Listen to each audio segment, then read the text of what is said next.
Jornal. Câmara dos Deputados. Parlamentares apontam soluções para problemas de segurança pública. Projeto reserva para deficientes vagas em instituições federais de ensino. Câmara cria comissão externa para acompanhar o desastre em Brumadinho. Boa noite. Câmara cria comissão externa para acompanhar os desdobramentos do rompimento da barragem da mineradora Vale, em Brumadinho, Minas Gerais. Uma CPI deverá investigar o caso a partir de fevereiro. A sugestão da comissão externa partiu dos deputados mineiros Nilton Cardoso Júnior, do MDB, e Zé Silva, do Solidariedade, e foi acatada hoje pelo presidente da Câmara, Rodrigo Maia. Quem traz mais detalhes é José Carlos Oliveira. Não é comum a criação de comissões externas durante o recesso parlamentar, mas isso já aconteceu diante de outros fatos graves no país, como nas enchentes do Rio de Janeiro em janeiro de 2011 e no incêndio da Boate Kiss em Santa Maria, no Rio Grande do Sul, em janeiro de 2013. Coordenador da comissão externa, Zé Silva já prepara o plano de trabalho para os últimos dias da atual legislatura e para a retomada dos trabalhos legislativos em fevereiro, quando a comissão externa deve ser recriada. Nesse plano de trabalho, nós estamos prevendo e já fazendo a revisão da legislação vigente, proposta em tramitação na Câmara dos Deputados, e com esse levantamento, com esse diagnóstico, já propondo blocos de audiências públicas com os órgãos de controle, com os órgãos ambientais, da sociedade civil também, e especialmente com os conselhos ligados às engenharias, até porque esses desastres são desastres tecnológicos, não são desastres da natureza. Inicialmente, a comissão externa da Câmara tem 14 deputados e a primeira visita oficial a Brumadinho está prevista para a próxima terça-feira. Zé Silva também conta com as colaborações técnicas das Agências Nacionais de Águas e de Mineração e do Ministério Público.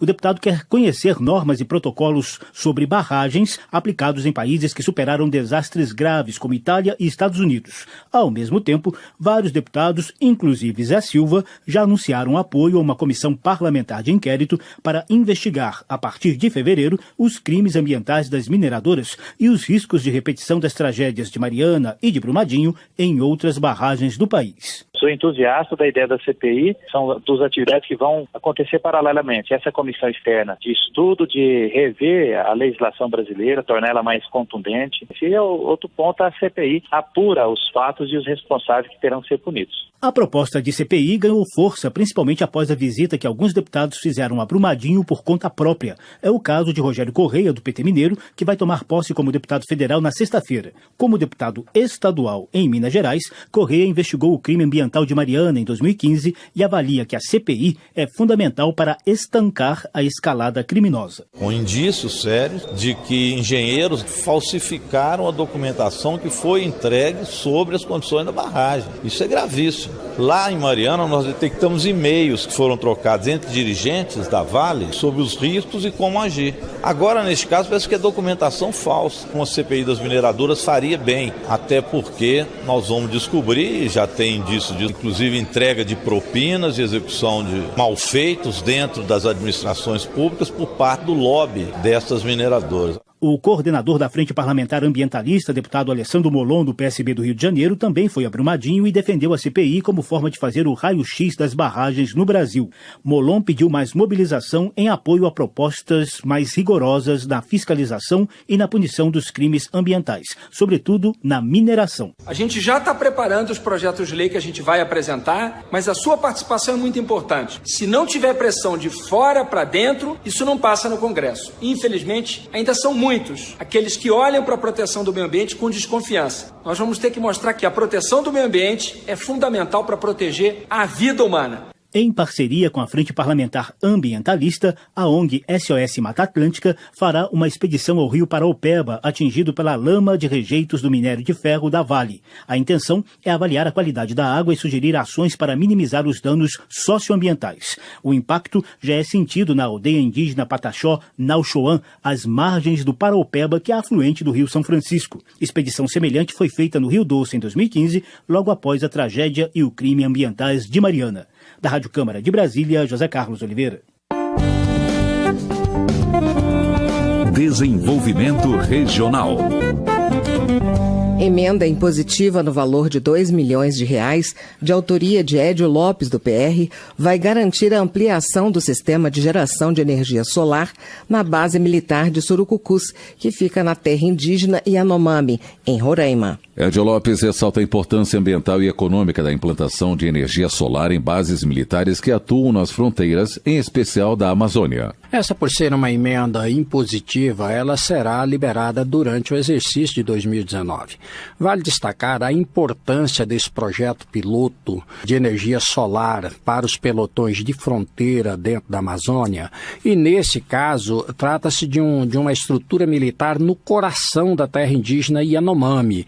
Hoje, a energia, aquela base, é fornecida através da queima de óleo diesel. O que se imagina o quanto custa levar 1 litro de óleo diesel de avião para aquela região. Além de que a queima do óleo diesel por si só representa um enorme prejuízo ambiental para aquele santuário ecológico onde vive os Yanomamis, sobretudo no estado de Roraima. Direitos Humanos. Daniel Almeida, do PCdoB da Bahia, é o autor da lei que instituiu 21 de janeiro como o Dia Nacional de Combate à Intolerância Religiosa. A lei está em vigor há 10 anos. O parlamentar conta que propôs a data para homenagear a Ialorixá Mãe Gilda, que sofreu um infarto depois de ter sido acusada de charlatanismo e ter o seu terreiro destruído. Daniel Almeida ressalta que, apesar da Constituição Federal garantir a liberdade religiosa, ele afirma que houve um aumento do número de ataques às crenças no país. Para ele, é preciso garantir o respeito a todas as denominações religiosas, sem distinção. Esse dia está marcado como dia de combate à intolerância religiosa, porque o que verificamos ainda hoje é isso. Terreiros sendo agredidos, cultos de religião de matriz africana sendo ameaçados, né? Em alguns lugares as pessoas não podem professar sua crença porque tem ameaça de outras religiões e às vezes de setores do crime organizado. O Estado dá pouca proteção, a garantia que está na nossa Constituição de livre manifestação religiosa, né? É muito importante nós fazermos a lembrança do que está previsto na nossa Constituição, o que é saudável para a nossa sociedade, não ter nenhum tipo de prática discriminatória com nenhuma religião, né? E que os seres humanos são seres humanos, nasceram iguais, têm o direito de se manifestar livremente e ter o seu costume, a sua cultura respeitada, valorizada. Segurança Pública. Dados do Atlas da Violência de 2018 apontam que a taxa de homicídios de negros em 2016 foi 2,5 vezes superior à de não negros. Esses números, segundo Damião Feliciano, do PDT da Paraíba, refletem o abismo racial e a desigualdade no Brasil. No entendimento de Damião Feliciano, é preciso investir mais em políticas públicas afirmativas para garantir melhores condições escolares e de trabalho para os jovens negros. Precisamos fazer políticas públicas que atinjam a população aonde ela está. Por exemplo, os bolsões de miséria que existem na grande cidade, Rio de Janeiro, São Paulo, na minha cidade de Campina Grande, lá em Salvador, é preciso que a expulsão de miséria seja atacada através de escolas de qualidade, escola de tempo integral. Nós precisamos colocar escola de empreendedorismo para que aquelas que possam trazer com que o próprio negro tenha a possibilidade de avançar na sociedade. As cotas raciais, elas põem como justiça a raça negra aqui no país. É preciso que a gente resgate a ideia de que o negro precisa também entrar e ascender na sociedade como um todo. Damião Feliciano também defende que mais negros entrem para a política como forma de ajudar na criação de políticas públicas para essa parcela da população. Está pronto para votação em plenário o projeto de capitão Fábio Abreu, do PR do Piauí, que aumenta o poder de fogo das armas usadas em serviço pelos vigilantes de carros fortes. Pelo texto, os profissionais poderão utilizar pistolas semiautomáticas de calibres permitidos no Brasil e fuzis de 5 a 7 milímetros de fabricação nacional. Além disso, os vigilantes poderão continuar usando em serviço as armas já permitidas por lei, que têm menor poder de fogo, como os revólveres de calibre 32 ou 38 e espingardas nacionais de calibre 12, 16 ou 20. Capitão Fábio Abreu argumenta que hoje muitos criminosos criminosos têm acesso a armamentos mais modernos e fortes do que os profissionais de segurança pública. Ele acredita que a medida vai ajudar a proteger os vigilantes. O nosso país é um dos poucos países, talvez o único, em que se tem a triste realidade de estourar em carro forte no percurso até um banco. Pelo simples motivo, os indivíduos que são criminosos sabem que dentro daquele carro forte tem apenas vigilantes com calibre 12. A calibre 12, todo mundo sabe que com um alcance acima de 10 metros, ela não consegue mais ter nenhum tipo de eficiência. Então, qual é o nosso propósito? É que o vigilante, estando dentro do carro forte, ele possa portar um fuzil de calibre 7.62. É muito difícil o indivíduo tentar investir contra um carro forte, sabendo que lá dentro tem um fuzil 7.62 e que ele vai ter que se aproximar, e se ele se aproximar, ele vai ter o mesmo poder de fogo. Com a aprovação desse projeto, eu não tenho dúvidas de que nós não vamos mais ter essa realidade no Brasil. Turismo. Magda Monfato, do PR de Goiás, avalia que o turismo é o único setor do país que tem condição de gerar emprego e distribuir renda, sem que sejam necessários grandes investimentos.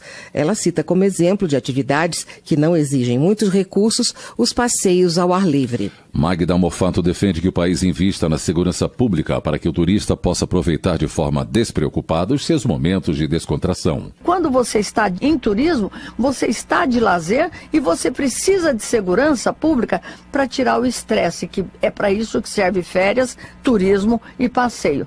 Eu acredito muito no turismo de um país com tantas riquezas naturais, com uma costa marítima fabulosa, com culinária, com gente hospitaleira, com flora, fauna, com tudo de excelente qualidade e farto. Precisamos ter segurança pública e ter investimento no segmento turístico para geração de emprego e renda. Transportes. O Plano Nacional de Redução de Mortes no Trânsito entrou em vigor por força de lei em janeiro de 2018 e já foi regulamentado pelo Denatran. Porém, Hugo Leal, do PSD do Rio de Janeiro, defende que se volte a discutir alguns pontos importantes da lei, como, por exemplo, a responsabilização das pessoas ou entidades em caso de acidentes. O que precisa ser analisado agora é o papel de cada ente federativo, seja município, seja estado, seja União, qual é a sua responsabilidade sobre a via, qual é a sua responsabilidade sobre as ocorrências de acidentes, e nós passamos a identificar. Se nós quisermos atuar efetivamente na redução dos acidentes, nós temos que conhecer as consequências, as causas, como aquele acidente aconteceu. As pessoas têm a tendência de dizer, não, foi um acidente, culpa do motorista. Mas essa culpa do motorista adveio de uma falta de sinalização, de iluminação, de uma curva mal feita, de uma construção, de uma engenharia mal feita? Será que a via que foi sinalizada estava sinalizada corretamente? Nós temos que começar a perceber isso. Precisamos dar voz à sociedade e parar desses conceitos já estanques. Hugo Leal também espera que haja mais debate em torno da responsabilidade no âmbito criminal, como também da indenização, para que se tenha clareza sobre quem deve ou não responder pelos acidentes que ocorrem, em especial aqueles que envolvem mortes ou lesões graves. Saúde.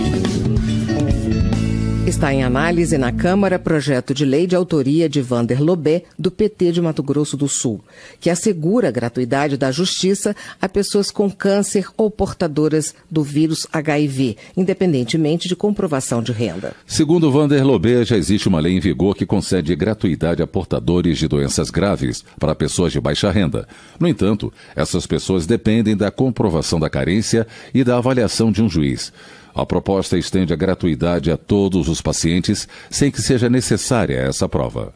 Primeiro, nós já temos exatamente uma lei que garanta a gratuidade da justiça para pessoas portadoras de doenças graves. Só que ela, atualmente, ela depende de comprovação da carência e da avaliação do juiz. O que nós queremos com esse projeto? Nós entendemos que o acesso a essa gratuidade, ela precisa ser facilitado, pois muitas dessas pessoas estão fragilizadas, enfrentando situações graves, às vezes econômica, que envolve também até a própria saúde. Nós precisamos contribuir para buscar, e esse projeto tem essa finalidade, diminuir o sofrimento que pacientes e familiares passam. Daí a importância da gratuidade da justiça ser estendida, independentemente da comprovação da carência. Até porque uma pessoa dessa já está numa etapa com muita dificuldade. Educação. Proposta em tramitação na Câmara dos Deputados reserva para as pessoas com deficiência 10% das vagas de instituições federais de ensino superior e técnico de nível médio. Quem traz mais detalhes é Mônica Tati. O projeto é de autoria da deputada Luziane Lins, do PT cearense, e altera a lei de cotas nas instituições federais de ensino. Atualmente, a lei prevê que apenas pessoas com deficiência que estudaram em escolas públicas podem se beneficiar da cota. A proposição garante que elas tenham acesso a 10% das vagas totais oferecidas pelas instituições federais. A relatora na Comissão de Defesa dos Direitos das Pessoas com Deficiência, a deputada Zenaide Maia, do PHS do Rio Grande do Norte, afirmou que a mudança é necessária porque muitas vagas para alunos oriundos do sistema público não são preenchidas. Porque a educação inclusiva ainda não é uma realidade no país. Porque uma grande parte das pessoas com deficiência não vem da escola pública, a maioria vem de APAES, de outras escolas, porque o ensino inclusivo faz pouco tempo. Zenaide Maia acrescentou que ampliar o acesso dos deficientes ao ensino superior e técnico também irá garantir uma melhor qualificação profissional. Como tem direito ao emprego, aquelas cotas de emprego de 5% a 10% na indústria, no comércio, é que muitos empresários reclamam que não preenchem as vagas por falta de qualificação. Aí a gente tem que qualificar as nossas jovens e adultos para ele poder ter acesso. O projeto ainda será analisado pelas comissões de Educação e de Constituição e Justiça da Câmara. Se for aprovado, pode seguir diretamente para a votação no Senado Federal. Da Rádio Câmara de Brasília, Mônica Tati. Previdência. Subtenente Gonzaga, do PDT de Minas Gerais, analisa que a reforma da Previdência visa essencialmente atender ao mercado, para que grupos empresariais e financeiros possam ganhar dinheiro com a gestão da Previdência privada. O parlamentar é contrário à reforma. Em relação à previdência dos militares, o subtenente Gonzaga entende que nada deve mudar. Ele argumenta que o Estado deve remunerar dignamente também na aposentadoria o profissional que assume o compromisso até de morrer para proteger a vida e a propriedade. Especialmente em relação aos militares, que se exige dos militares federais das Forças Armadas, seja dos militares estaduais no combate à violência e criminalidade, impõe que esse mesmo Estado que cobre e exige desses militares, que dê também garantia de sobrevivência com dignidade na velhice. O militar tem que ter dedicação exclusiva, é o único que faz um compromisso, jura perante a bandeira e a sociedade, de morrer se necessário para salvar a vida e o bem alheio, e portanto o Estado precisa de remunerar dignamente, não só na sua atividade, mas também na sua inatividade. Portanto, nós vamos trabalhar muito para preservar as atuais condições, os atuais direitos dos militares no que diz respeito à Previdência. Seremos muito intransigentes na defesa da manutenção dos atuais critérios constitucionais no que diz respeito à Previdência, tanto dos militares quanto da população em geral, seja dos trabalhadores rurais, dos servidores públicos, da população como um todo. Agricultura. Marcon, do PT Gaúcho, está preocupado com o corte de programas e benefícios para os agricultores familiares.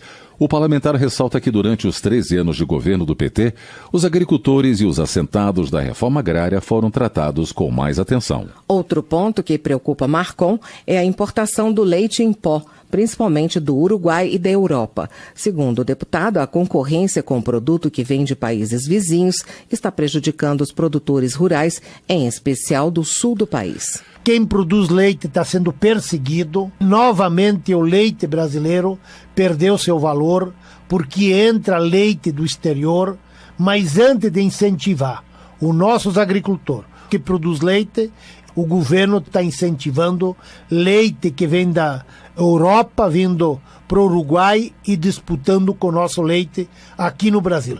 Se não tomarem uma atitude urgente e necessária, os produtores de leite deixam de existir no Brasil inteiro. Termina aqui o Jornal Câmara dos Deputados, com trabalhos técnicos de Everson Urani e locução de Paulo Gonçalves e Tércia Guimarães. Uma boa noite para você. A Voz do Brasil está de volta amanhã. Boa noite. Você ouviu A Voz do Brasil. Boa noite.